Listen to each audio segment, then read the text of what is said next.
So the big story recently in terms of Islamophobia, terrorism, was this arrest of the three Brooklyn guys, two of whom were actually apparently planning to go to fight with ISIS, one who was kind of a fixer trying to set it up. 3 Brooklyn men are under arrest, 2 of them charged with planning to fight for ISIS either in Syria or, if that failed, here in the United States. When you saw the story break, what was your first gut reaction to it? Well, I guess the first thing is you saw the headlines which said a Brooklyn ISIS plot, and it sounded very sensational. And what does this mean? It sounds like a really serious terrorism case. Then we started unpacking the actual criminal complaint, and it looked like it was actually nothing like that. It was a couple of guys, one teenager, one early 20s young guy in Brooklyn, who've been posting things online, and then all of a sudden, an informant shows up at their house and starts, goading them into creating a plot. And over 7 months, they try to cultivate these guys into something that they can arrest. And the underlying thing is there were no condition to travel anywhere or conduct any plot before this informant showed up. Right. I think the criminal complaint that the feds filed suggests that after this one guy posted stuff on a social media website, Yeah. right, about some affinity with ISIS, federal agents showed up at his house and they had a very interesting, rather unguarded conversation. So this guy showed up at the 24-year-old house. He'd been posting things on Uzbek social media about supporting ISIS, and the FBI agent comes and says, "Well, I heard you're supporting ISIS," and he said, "Yeah, I support ISIS." And he's like, and then he was going more. He's like, "Yeah, I would kill Obama totally if I had the opportunity. I still have no means to do that." He had posted something about shooting Obama, some off the cuff comment. My first reaction was, whenever you see these headlines, just because of the way this stuff has happened in the past, is that this is a case of where's the entrapment, right? Because that's how these cases usually end up happening, and that set me off too. That he confirmed to the FBI that he wanted to kill Obama, and then some guy shows up and says, "Hey, I can help you fight for ISIS," and he just dives right into it. He turned in, or he named an associate, the second person to be arrested, who I think. The reason he wasn't able to travel at first was that his mom had seized his passport. So this informant befriends the 19-year-old as well too, and over the course of these months, he helps him make travel documents so he can go to join ISIS. He watches ISIS videos with him. But this goes to your initial skepticism, right? This is a theme through a lot of these post 9/11 terrorism prosecutions. Is the role of the informant, the confidential informant, and also the dim-witted culprit. I guess one question is, what's the line between having some affinity, some support for a terrorist group, sympathizing with them as some Irish people sympathize with the IRA, and actually supporting them in a way that is illegal? That line's kind of shifted, right? There's a really great article about this in the Times Magazine that talked about how if you wanted to join a kind of terrorist group, from the advent of 20th century terrorism, basically all the way up through the early 2000s, if you wanted to join Al-Qaeda, there's a pretty clear threshold that you've passed the point where now you are part of this terrorist group, and it's tough to get there, and it takes some effort, and you get there and you're definitively there. And it's not just sort of this murky area of supporters and people that hit on Facebook and write crazy things on message boards.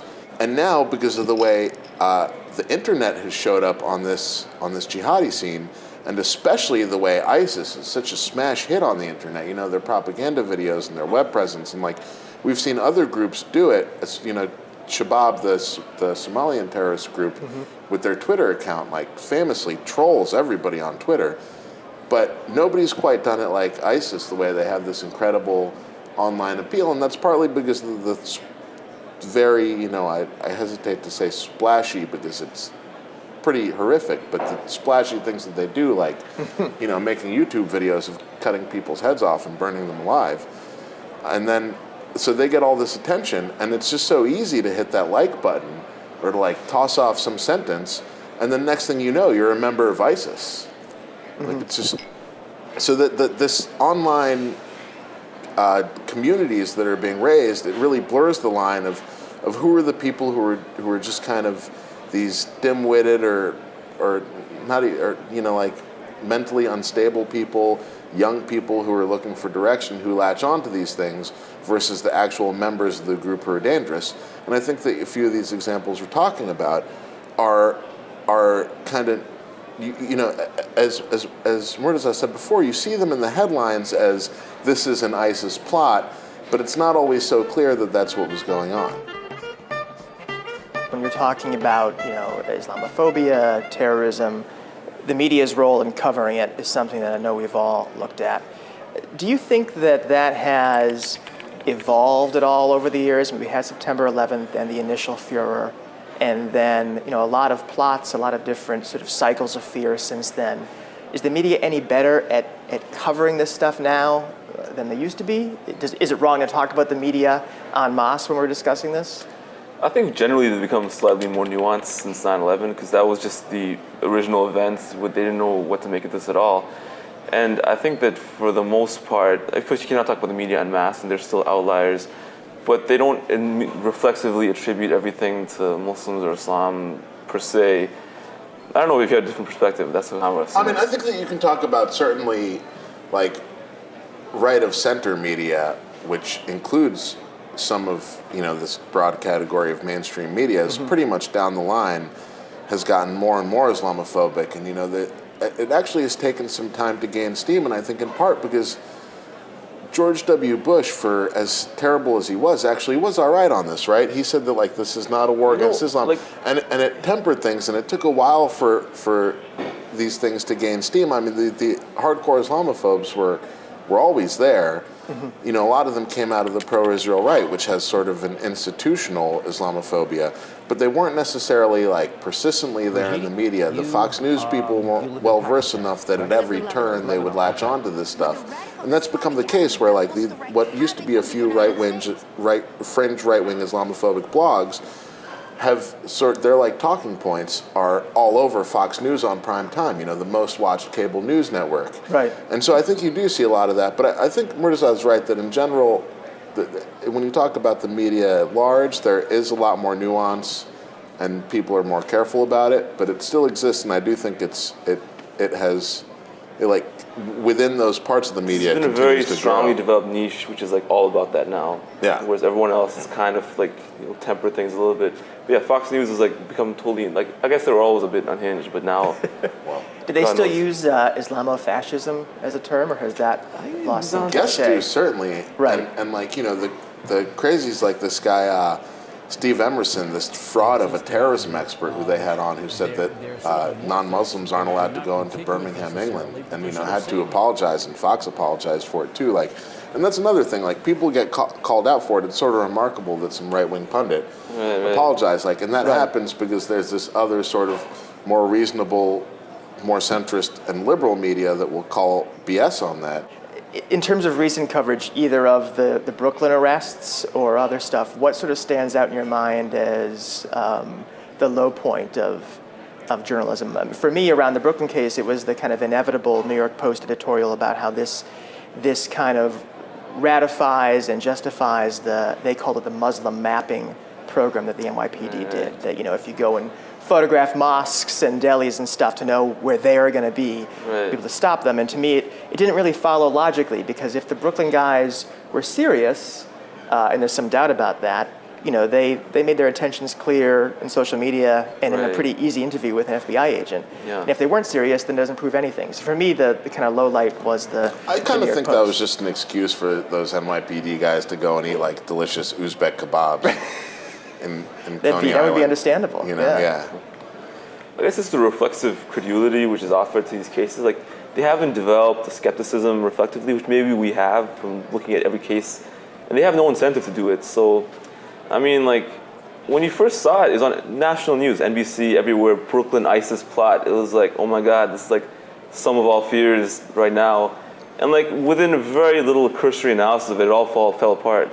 So I mean, like, I guess the incentive is just to pump it up because that's what gets ratings and that's what people gets watch attention. it. People watch it. Eat that up.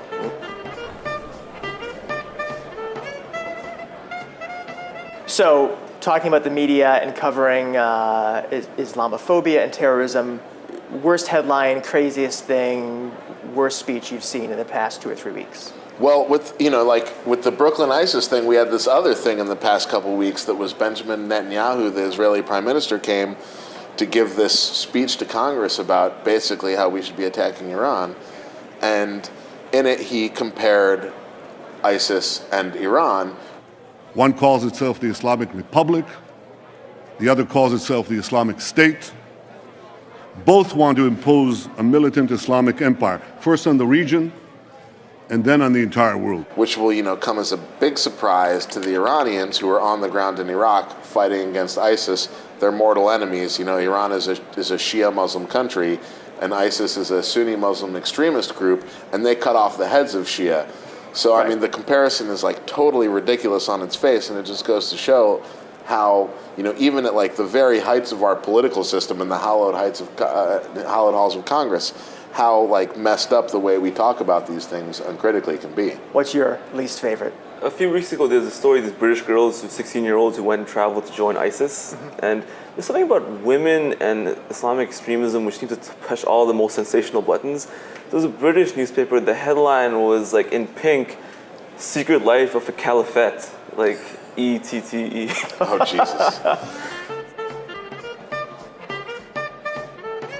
There's a lot of fear mongering, but there is some real fear underneath it, and I think in the last 5, maybe 10 years, it's been about this the homegrown terrorist, not the guy who gets on a plane from Saudi Arabia and shows up here to do something bad, but someone who was raised here, perhaps born here, and so I think when you talk about Herald Square, these 3 guys in Brooklyn, the other plots, this is what is being played into. But there have been some cases where we've sort of seen that, right? I mean, Boston Marathon is one. You had the guy who drove his SUV into Times Square. Mm-hmm. The Fort Hood shooting is one that I don't know a lot about. But, is the homegrown threat like a real threat? And how do we separate the real threat from some of these cases that haven't really reflected that? I think there's always going to be some baseline level of terrorism in society. There always is like some threat of terrorism. And it's something we don't think about too much, but we're in a state of perpetual war all the time. Like for 14 years now, we've been at war. And the majority of people, when they do these attacks, the reason, at least some tangentially reason, is they cite those wars. And it's just a natural byproduct of that. So we don't engage with it much because most people don't serve in the military. We don't see the effects of it. But, this is a natural result of that. And we'll never totally eliminate terrorism completely. And to do that, you have to completely live in a police state, which I don't think anyone would want to do.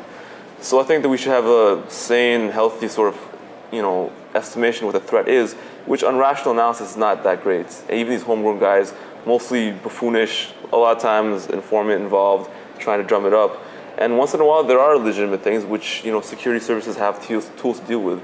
And we don't... But look, even some of those are going to get through, right? I mean, that's the thing. Perfect yeah. security is an illusion, especially in free societies. Mm-hmm. Like, there are just some barriers that you can't cross. And, like, it's going to happen. There's always going to be crime. There's going to be terrorism.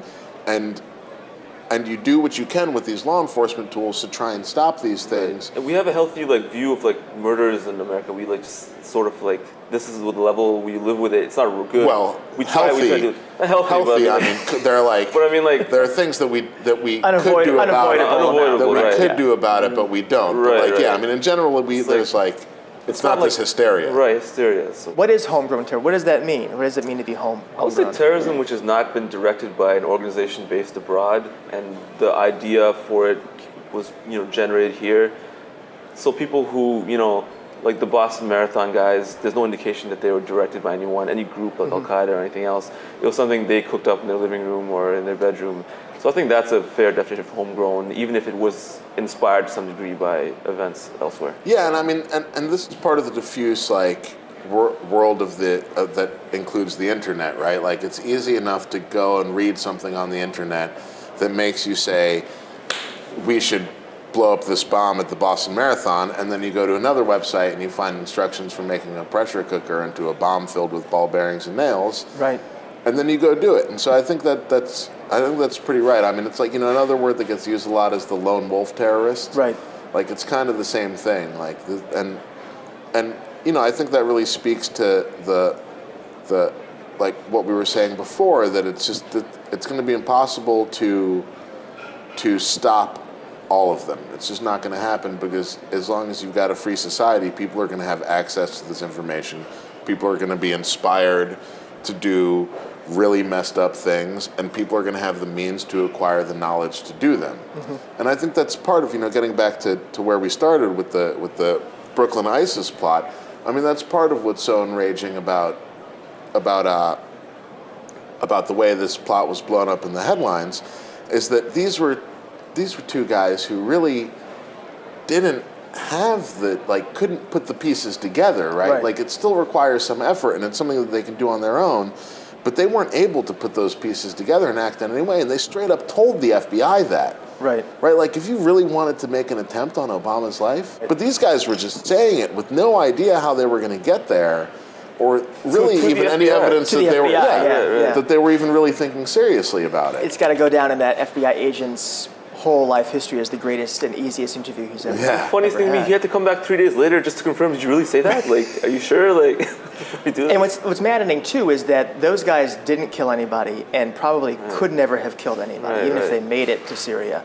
Whereas you had this incident in North Carolina, really roughly around the same time, of the shooting in the housing complex, with some question about whether that was motivated by a parking dispute or by anti-Islamic sentiment. What do you think about coverage of anti-Islamic violence, which has perhaps been more real, and to what extent the media coverage of the other stuff fuels that? Is that something the media can be hit on too? So I mean, terrorism. The reason it gets so much, I think it becomes instinctively just a huge story is memory of September 11th, which is like the ultimate news story of our generation. And it seems to trigger that same muscle memory when these stories happen. So it almost feels like even a Boston bombing, which was, on scale far smaller, it just, because of the fact it resonates in that way, they'll report it almost as though it's the next 9/11. That would be the first reflex. Yeah, I mean, and I think there's something to be said about juxtaposing the coverage. And we should all be very careful. And in some of these cases, you see, the whatever the Islamophobes come, every time something happens, the Islamophobes come out and say, this was the Muslims, right? And so, I mean, we should all be careful, but sometimes that's borne out, right? Like at the marathon bombings, you had people come out and say that, and it turned out that they were right. But that doesn't mean that they should come out and say it before they know what the facts are. We always got to be careful about this stuff. But it was really interesting to watch the North Carolina case, because here was an incident that, at least we know that the guy had anti-religious sentiment, even if his attack wasn't motivated primarily by anti-Muslim sentiment. We know that he had anti-religious sentiment, and yet people were jumping through hoops to prove right off the bat that this was not motivated by anti-Muslim animus, I guess anti-Muslim animus is redundant, but that people really worked hard and fast to prove this thing, which is just the total opposite approach, right? Where instead with the terrorism cases, you take the default as they're Muslims, and then you have to prove that it wasn't. Right. And with these ones, the default is no, it's not motivated by Islamophobia, and we'll wait for evidence that maybe it was. So before I was a real journalist, and I could also be a real activist, I went to some anti-Iraq war meetings, and everyone thought I was a cop. And this was a room full of white Christian people. Have you looked in the mirror recently? Right, exactly. I didn't blame them. But obviously, it has occurred to me that if I were to walk into a mosque, I would really look like a cop. So I wonder, given the level of distrust in communities about informants, about reporters who are going to sort of twist their words, do you feel like having some ethnic or religious tie to folks helps you to cover this, helps you to get into these communities and find what people are talking about, even helps to talk to people who are accused of or guilty of terrorism? I think certainly with people who are, guilty or been accused of terrorism, it does help, because maybe they think that this person will understand the terms I'm arguing a bit more. And I found it helps people open up a bit more, so more so than maybe they would someone who's objectively foreign to them. With the context of informants, I think people suspect, Muslim-looking people or sounding people of being informants now too. It's not even the white guy, might be even more they wouldn't be so obvious. They might have someone else. Right. Yeah, it's sort of that thing where it's this guy would never, this guy would never try and come and be an informant here looking like that, But I think it does help to an extent, the initial, that if you just show up and can look like you belong, it helps a lot. And then, in my case, it's a little bit strange because I come from this Muslim background, but I'm not a believer myself. So like my name and the fact that my family has an Iranian background can help. But if we really get to talking, like I wouldn't really BS people. I mean, I guess if I was reporting in Iraq and like ISIS came and grabbed me and was like, "Are you a Muslim?" I'd be like, "Yes, I'm a Muslim. I believe. Allahu Akbar." Yeah, the Shia's the bad one there.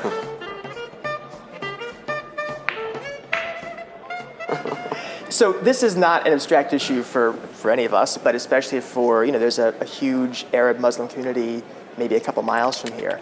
And, they have watched what's gone on in their home countries. They've seen anti-Islamic violence here, and they know that the NYPD had this program to watch where they eat and to put informants in their mosques. Have you done any reporting? Have you been able to get into that community and find out, how are people feeling now about the level of trust and distrust in their community? There is a huge level of distrust. I mean, there was this ACLU case that was brought a couple years ago by Muslims who were spied on by the NYPD. And this is a guy who basically ran a charity for helping poor people in the Muslim community get meals. And so he raised money and he did this.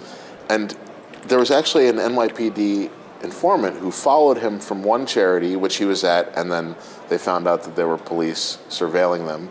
And so the charity basically had to go defunct, right? All the board members were like, we don't want a part of this. Like, who can blame somebody for being distrustful of the authorities in that case? Do you think it's changed at all with de Blasio being mayor? He talked during the campaign at least, and there's been some indication since taking office that he was going to alter... They shut down the mapping unit. Right. But that the demographic unit. Yeah, the demographics unit. But that, really Orwellian name, right? But that doesn't mean that those activities are going to cease. It's just that there ceases being a dedicated unit for it.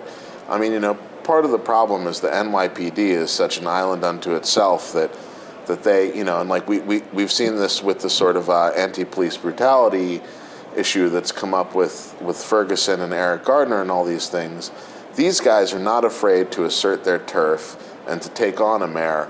So, who knows what's going on behind the scenes of this really insular organization that is the NYPD. Like, those activities of Muslim surveillance could very well still be going on. It's definitely a step forward that they shut down the dedicated unit for it. But we just don't know. I mean, you got to remember that it took the Associated Press years to get those documents, and it was only because of kind of a lucky leak that they got that those reporters were able to do that series that ended up winning the Pulitzer. And God, I mean, it's entirely possible that this stuff could keep going on, and we'll never learn about it. I think anecdotally, people do believe it's still going on. Like, the average person thinks it's going on, and they assume they're being surveilled or under some sort of scrutiny.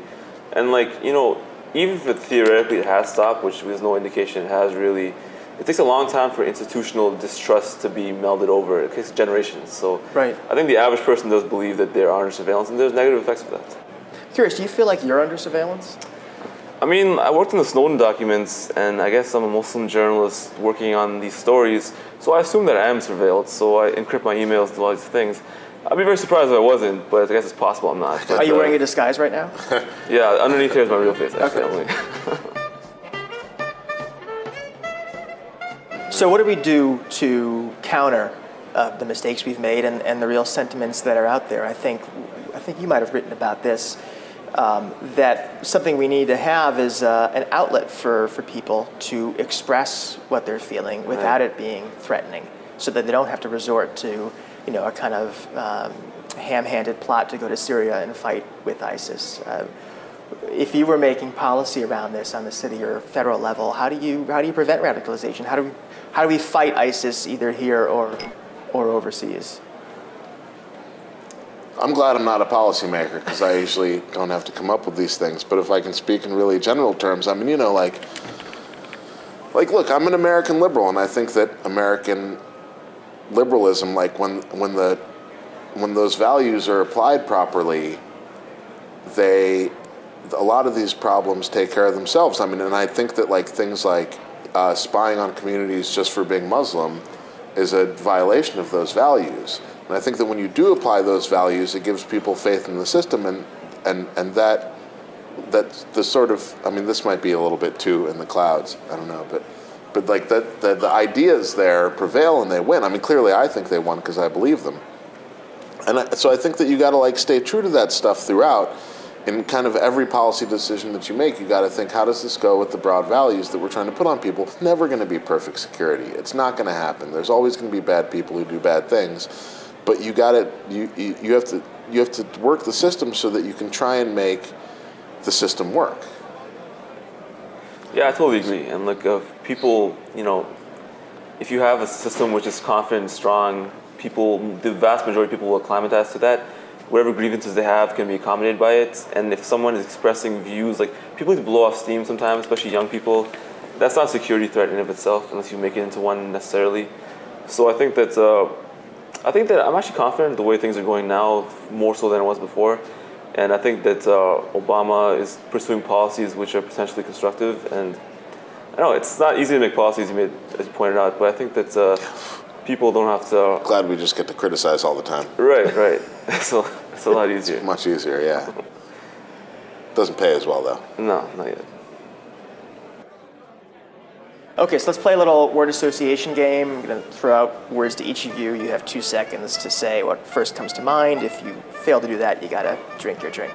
So let's start with you. The first word is Islam. Okay, we'll take a drink. I don't got anything. That's good. It's a good religious devotion. John McCain. Crazy. Republican. Tom Cotton. That's good. Terrorist. ISIS. Mipsters. I don't even know what that means. Can I take a shot? Sure, yeah. Mipsters, I am told by my cooler associate, that means a Muslim hipster. Is that right? Right. Were you familiar with There's this? a video of it, yeah. Oh man, Are you one? Are you one fan? I don't think that it's a very expensive to be one, I think. So. I'm not that internety, I guess. Last word, surveillance. Muslims. Very good. Let's all drink. Cheers, guys. Cheers, guys.